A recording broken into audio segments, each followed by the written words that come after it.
Nutnfancy here, talking about a tactical loadout system that will be a good way to carry the weight that you see here and the items you see here.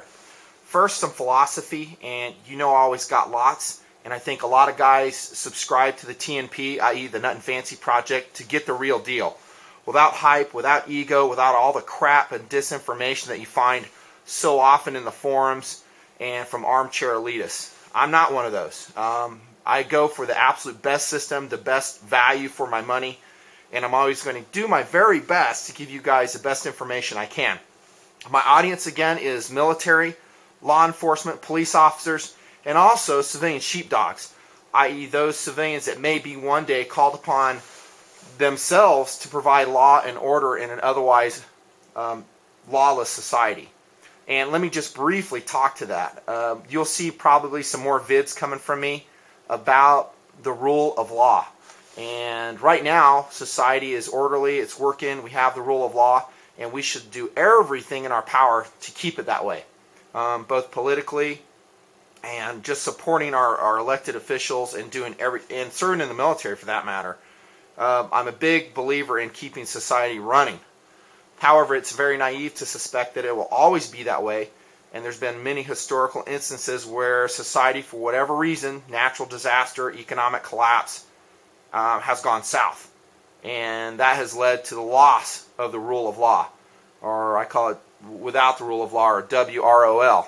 There's a lot of different acronyms, that's just mine. And that's important to talk about because some guys tuning into this is like, oh, you're a survivalist, you know, you're a net case. Well, no, I'm not. I'm a military member, I'm also a law enforcement official, and I'm a civilian sheepdog, depending on what role I'm playing. And I support all of those roles. The first sheepdogs we have are the law enforcement. But sometimes they will get overwhelmed, and they will be unable to deliver and ensure the security of good citizens in society. It's been that way. It was that way in the Rodney King riots. How about Hurricane Katrina? You know, many instances during World War II. The sieges in Russia, it ended up that way. So there's a lot of historical evidence, and that's a subject for a different video series, no doubt.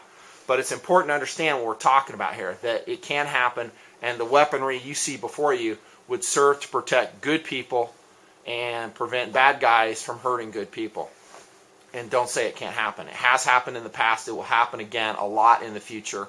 So it's very apropos that I discuss this. Now, enough about that. Again, that's another series. With that foundation laid, I want you guys to think in terms of systems. And there's a lot of disinformation and crap, like I said, about all kinds of this stuff. You guys tune in, hopefully, to me to maybe get a little bit of different perspective. And here's my perspective. Always work backwards with your systems. In other words, don't go for a loadout system and then try to fill it up. Instead, realistically ask yourself, what kind of capabilities do I want in a given situation, and then find a loadout system that can carry that comfortably and effectively.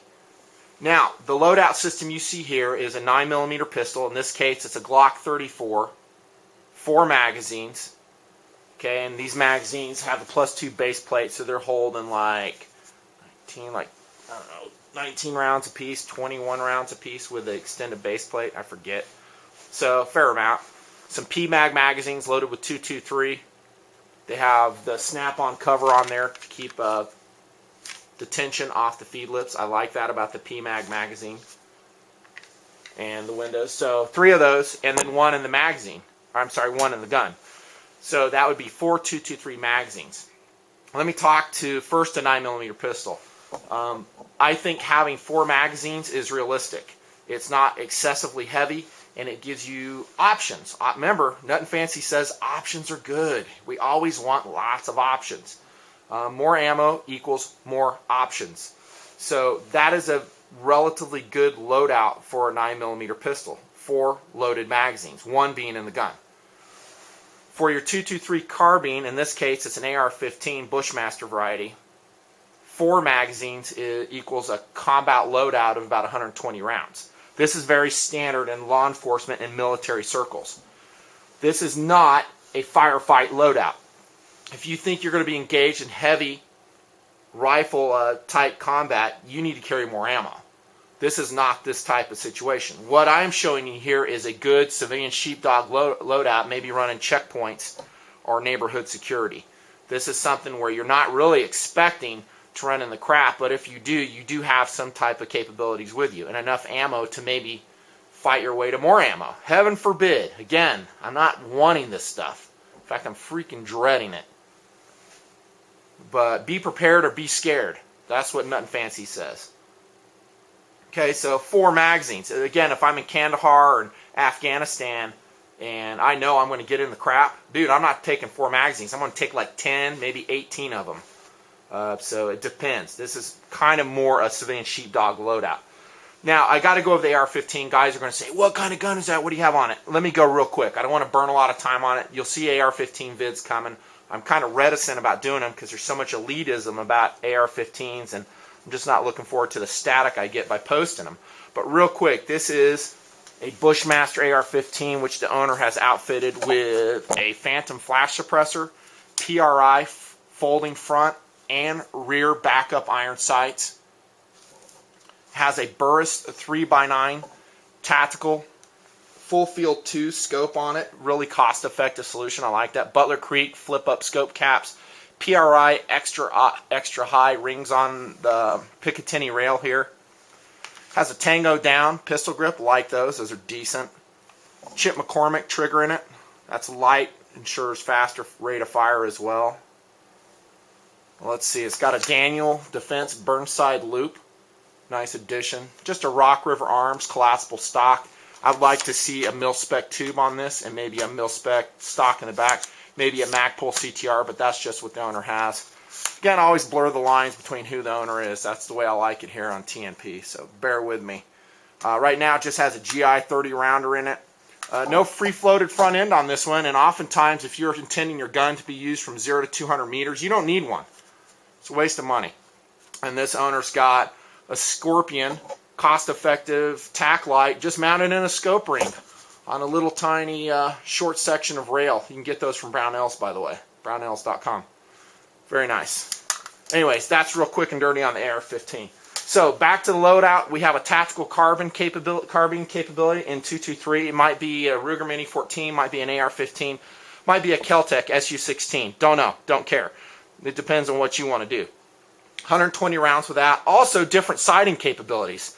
If I'm running checkpoints or something like that, I might have a need for CQB, in which case I would go with an Aimpoint ML3 2 MOA sight. This is mounted in a LaRue Tactical, I'm trying to get the number right, LT158 sight.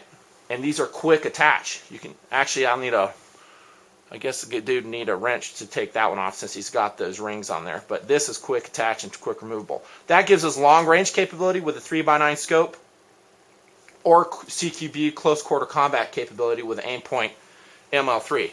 Good system. Tactical knife. In this case, it'd be a Gerber Harzy Air Ranger, the larger one. Hard to find. Good luck with that. Tack light for the Glock. Maybe a non-lethal option. Pepper spray. Maybe your non-lethal option that you'd prefer would be an ASP police baton. And all of this too, adhere to your local laws and regulations. I never, ever promote you guys breaking the law. I just don't. And like I said, most of my audience members are military and LE. Maybe I want to have a fixed blade capability, kind of like along the lines of the SOG GovTac. Great knife. I'll do a separate review on this. All right. So what kind of capabilities do I have with this system? I have engagement capabilities easily out to 200 meters, probably out to 500 meters with a Burris 3x9. Close combat capabilities in the terms of knife, 9mm, backup magazines, also this fixed blade knife. Okay, now let me throw in some philosophy here. No matter if we lose a rule of law or not, you should never ever be looking for conflict. You should avoid it at all costs. You should always de-escalate, use whatever type of diplomacy you can to de-escalate the conflict. A wise and mature individual will always seek to do that. No matter what's going on. I don't care if society's gone belly up or not. We do not want violence. In fact, we want just the opposite. No one loves peace more than the soldier. Okay, those guys have experienced it before. don't want to experience it again. It's not pleasant. It's horrible. But the alternatives of not having any options, perhaps seeing your family killed, murdered, raped, you name it, family and friends, your neighbors, that's worse. And that's kind of what this system serves to prevent. Questions? Enough of that. So this is a system. You get an overview of the capabilities. How do we best carry this system? Well, I'm going to give you a very cost-effective, and I got to walk over here, a very cost-effective way to do it. And there's lots of different ways. And I'm not going to say my way is better than everybody else's. Hang on a second. Yes, the Crossdraw vest. Now, there are a lot of cool tactical carry systems out there, i.e. LBE, load bearing equipment systems. You'll see more videos from me, perhaps in the future, on these, including Black Hawk, Blackwater. Heck, I'm not even going to go over all the brands. There's just a lot of them out there. But one of the best grab-and-go, cost-effective solutions in the tactical scenario I've laid out before you is a Crossdraw vest. Now, it does have some disadvantages. I will go over those. But I think its advantages far outweigh the disadvantages. And let's go over them. Now, you're going to see a couple different versions. This is a TAC Force in tan. Over here is a Black Hawk black Crossdraw vest. They were one of the first. Eagle also came out with one, I think. Black Hawk copied them. I don't even know who designed it first, but they're all variations of the same theme. Now, when you go with a Crossdraw vest, the first thing I'm going to address to you is get a quality one. And I'm not saying you need to go with a Black Hawk or a TAC Force for that matter. It just depends. But there's some paintballing crap out there that is just that. It's crap. You want to look for heavy stitching, quality nylon, a good warranty, and proven design. And I think TAC Force is probably the most cost-effective one out there. Well, I shouldn't say the most. There's some others. But I've used that tan vest you're looking at a lot in my military shooting competitions, and that's really when I fell in love with the Crossdraw vest. I'll tell you what, before I start, I'm going to have to disengage from the tripod to show you the specifics on this eventually. But let me talk to the disadvantages of the Crossdraw overall. First off, it's a Crossdraw, and the pistol is kept with a Fastex closure on the left-hand side. If you're left-handed, that's going to suck. It's not going to work for you. There might be some left-handed versions out there, don't know. But this draw method is slower than a normal presentation. Maybe from on your hip, in other words. So, not the fastest. Also, to re-secure the weapon, you need two hands to redo that Fastex closure. That's a disadvantage. It does not have the versatility of a MOLLE loadout system. In other words, like a good MOLLE vest where I can attach and configure the pouches, both pistol, rifle, maybe medical pouches the way I want. You're kind of stuck with what you got. Okay, but in my opinion, the Crossdraw gets it pretty much right. And most users will not have to reconfigure it. And I'm going to say most civilian users. If you're a military dude, again, engaged in heavy firefighting, this is probably not your vest. Although there are ways to expand its rifle capabilities, which I'll show you. Okay, so that's a disadvantage. A vest in and of itself has a disadvantage in that it goes over your clothing. And therefore, if you're shedding or adding layers, you're going to have to adjust the vest frequently. That's a little bit of a disadvantage as well. And I'll go over some more disadvantages as I think of them. I'll probably forget some. But I think overall, the package of a Crossdraw vest is freaking outstanding, especially for what you get. And we're talking a grab-and-go system, something that you can have all those capabilities loaded up in one place, in one vest, in one system. You grab it by the hollow loop, and you're out of there. And you've got most of everything you need. You see where I'm going with this? This is a system I'm talking about, a grab-and-go tactical system that works. Let's talk about the specifics before the end of part 1 runs out. I actually shot this video in the desert, but battery went dead and it was all kinds of jacked up, so I'm just doing this living room style. First off, let's start up here. This is a small pouch that most Crossdraw vests have. It's on the upper left non-rifle shoulder. Again, that's for a right-handed user. I'm right-handed. What did I put up here? Well, what do you know? Pepper spray. So So you could put anything up there, but right now I have pepper spray in there, and it works good. It's hard to film and snap. Here's my pistol carry. Now this isn't just for pistol mags. Here we see the Glock magazines, 3 of them laid in there. By the way, most quality cross-draw vests will allow you to adjust via Velcro inside the pouch the height of these retention straps. And so I have mine adjusted for this +2 Glock 17 mags, which work for the Glock 34, by the way. Awesome. Now, some users, maybe some IPSC competitors will say that's a very slow way to get your mags. Well, take it from me, it's not really. I've used it in competition and it's actually pretty quick. You just got to train with it. Just like a lot of things, you got to train with it. And if you practice with your system, even not just shooting, but just practicing, going through the motions, training your muscle memory to, my magazines are on my upper left shoulder. That's all you really need to do. And they work good. Now, you can criticize the Velcro closures, picking up burrs, stickers. If it gets packed with snow, it's not effective. Over time, it wears out. Those are all valid criticisms on Velcro. And I've experienced all of that personally. However, if we go with a Fastex buckle system on any mag pouch, not just the pistol, if we go with it on the M4 mag pouch as well, it's going to add weight, it's going to add cost, and generally it's going to make it a two-hand operation to reattach or refasten that buckle. Just a thought. So Velcro for this cost, or this price point, it works for me. No problems at all. I dig that. And that's a great way to carry 3 mags. Down to the pistol holster.